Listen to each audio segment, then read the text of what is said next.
Señores, hablaremos hoy de las supersticiones de Nicias, para lo cual nos ubicaremos en Grecia, ya que Nicia era un político griego.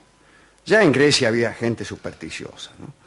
Poco después de la guerra del Peloponeso, quiere decir que estamos a mediados del siglo V a.C., ya saben ustedes, ¿no? La guerra del Peloponeso enfrentó a los atenienses y a los espartanos.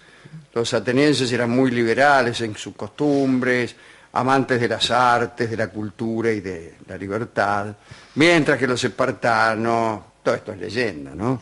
Los espartanos eran más militares, más rígidos, etcétera, etcétera.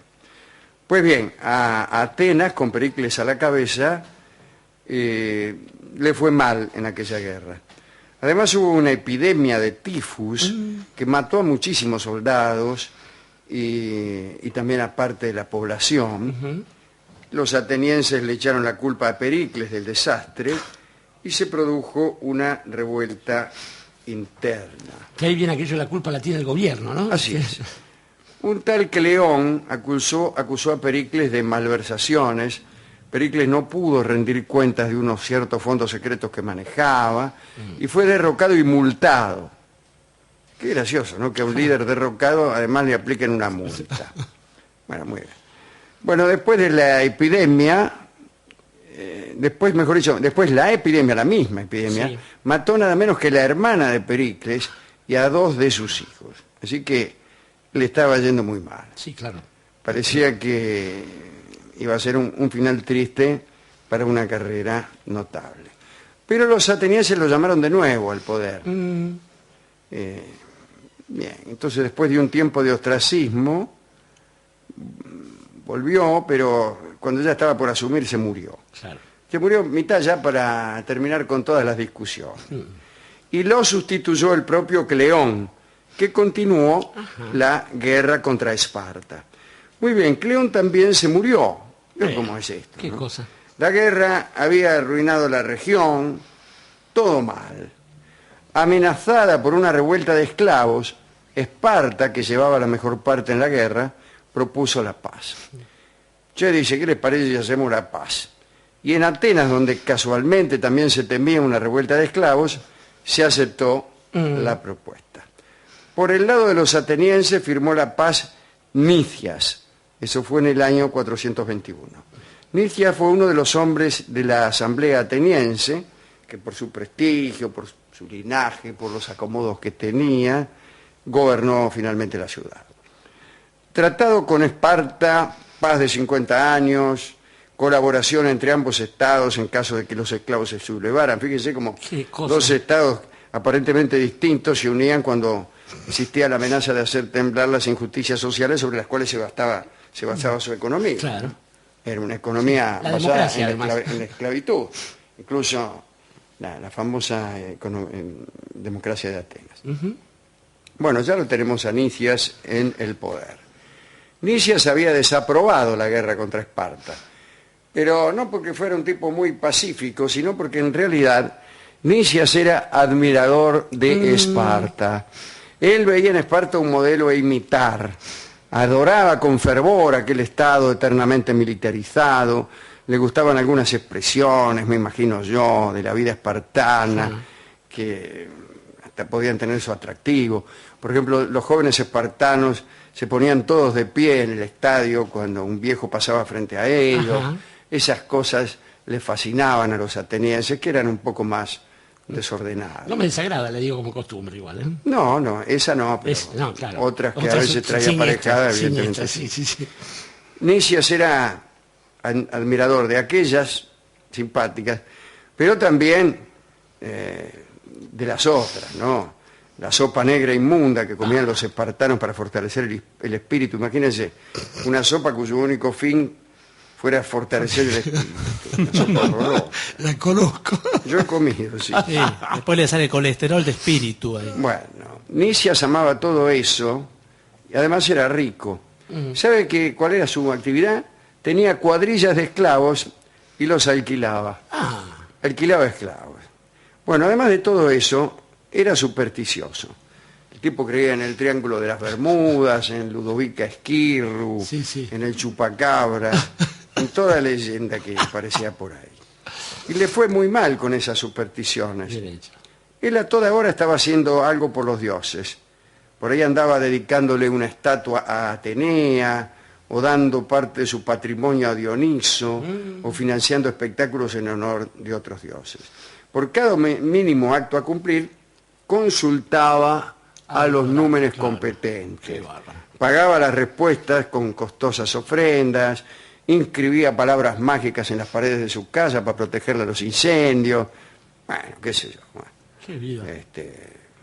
él creía que eso estaba bien. Los días nefastos no iniciaba una empresa, esperaba la luna llena para cortarse el pelo, o la luna no llena, no sé cuál es. Cuando el vuelo de los pájaros indicaba mal tiempo, pronunciaba la fórmula del conjuro y repetía la misma 27 veces, como hacían los griegos, para que el tiempo mejorara. Si chillaba un ratón en la asamblea, salía rajando. A cada muerto de su familia le dedicaba una ceremonia especial, invocando el nombre de cada uno de ellos a cada bocado que engullía. Por ejemplo, esta cucharada para el tío Francisco, esta para el tío José, etcétera. Imagínense cómo era una familia antiquísima, debía tener muchos muertos queridos, así que tardaba muchísimo en comer.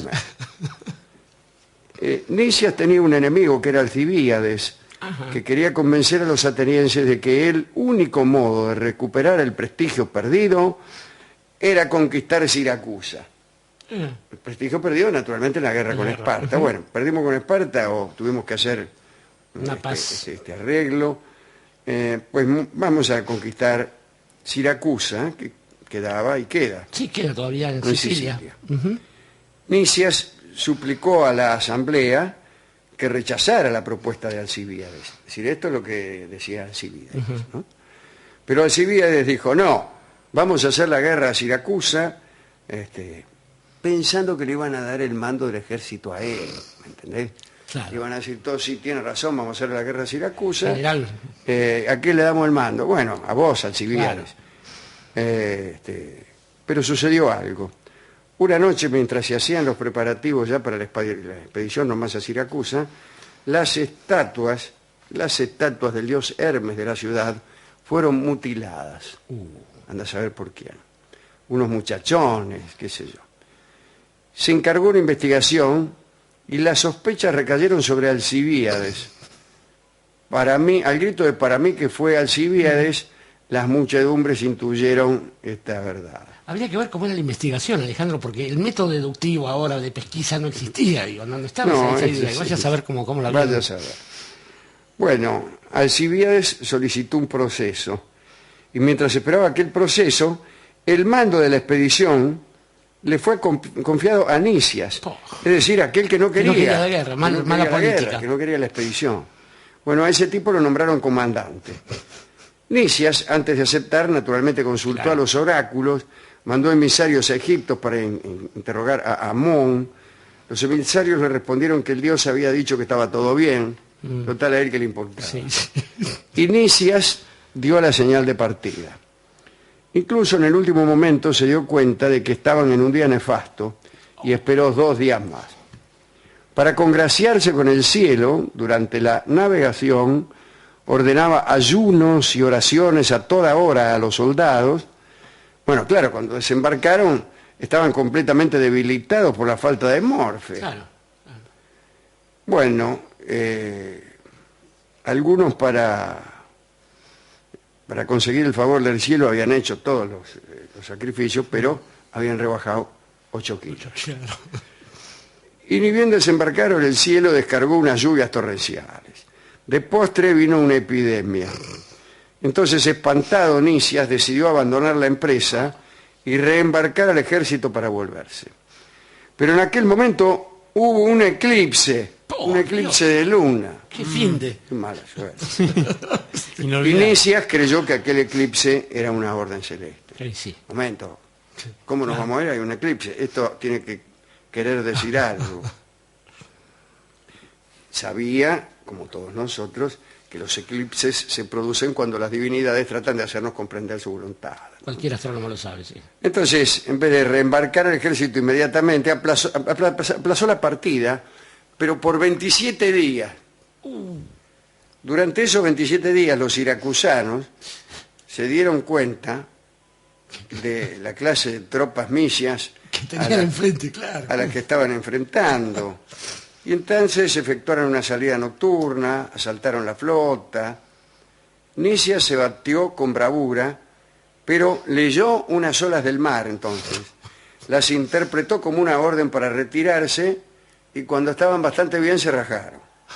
Los siracusanos los persiguieron y los alcanzaron. La crónica cuenta que los dorios siracusanos pusieron una prueba. Serían ejecutados todos menos aquellos atenienses que supieran recitar de memoria algún verso de Eurípides. Mirá vos, eso es una prueba, ¿eh? Mirá los siracusanos. Muy bien. Dice, vamos a pasar a cuchillo a todos menos a los que ahorita mismo me reciten un verso de Eurípides. Esto denota no solo un fervor por la literatura, sino un conocimiento por parte de los verdugos de los versos de Eurípides. Claro, naturalmente. Sí, sí. Conocimiento que le permitía estar al tanto de cualquier malversación por parte de un soldado que astutamente pretendiera hacer pasar cualquier cosa por un verso de Eurípides. Canta Dios a la venganza fatal de Aquiles de Peleo. No, dice, señor. Ese es Homero, señor. Homero y Virgilio. Este es Homero, tómesela. Frácate. Bueno, dicen que cuando le tocó el turno a Nicias, él no dijo nada, no recitó un verso de Eurípides, y no se sabe si por ignorancia o por superstición. Sí, porque por dignidad seguro que no era. Pero no lo recitó. Tal vez le habían dicho que recitar a Eurípides en Siracusa era de mal agüero, ¿no? El caso es que lo liquidaron a Nicias, y enterado Alcibíades, el gestor de todo aquello, de aquel desastre, rajó antes de que lo juzgaran y se refugió justamente en Esparta. Claro. Pero eso es otra historia que ya hemos contado algunas veces aquí, ¿no? Esta en general es la desgracia de interpretar mal las señales, ¿no?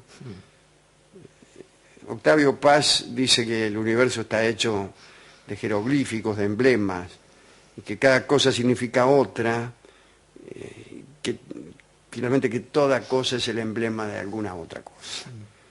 Pero eso es pensamiento poético, no supersticioso. Claro. El error es interpretar mal.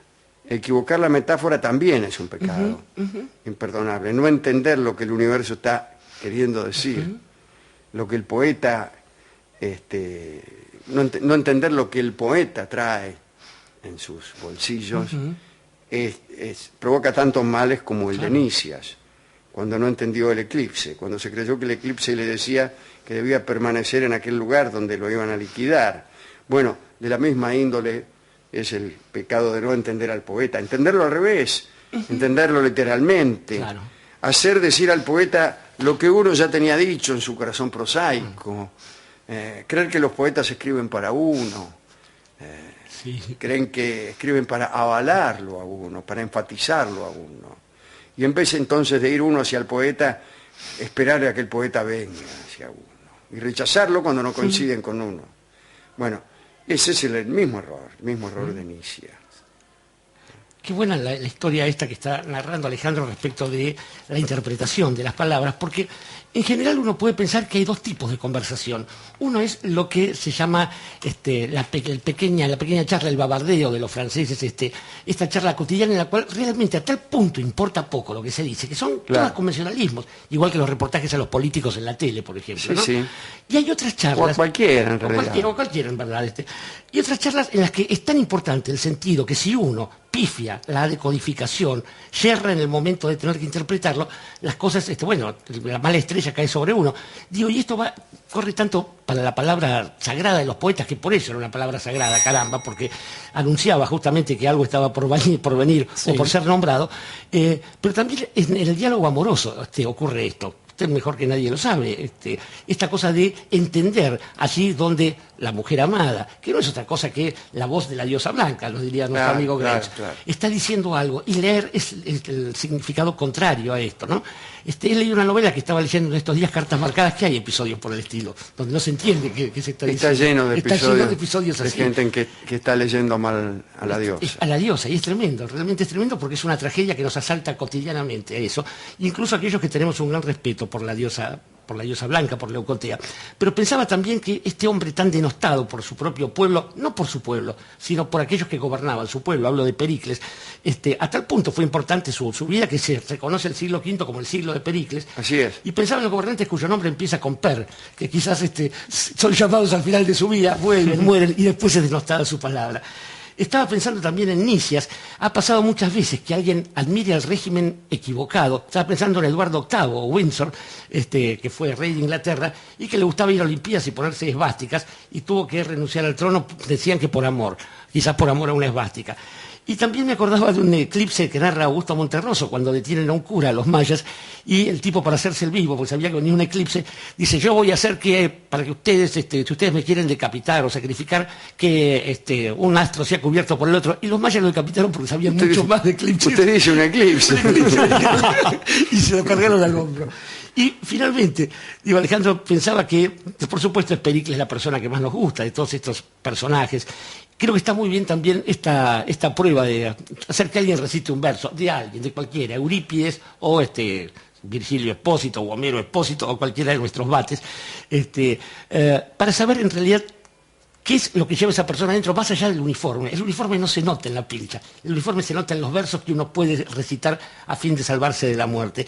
Y creo que en el momento culminante del cariño y en ese momento preciso en que uno juega todas las barajas en la mesa, en el momento de morir, hay que ser muy poco, digo muy poco hombre, tener poca dignidad para pensar que la culpa estuvo siempre en otra parte y decir: fue culpa de esa estrellita. Así es, estrellita. Dado el carácter astronómico, evidentemente, de este programa de hoy, auspiciado por el Instituto Nacional de Astronomía, es la canción que vamos a escuchar en solo de guitarra por Roberto Grela.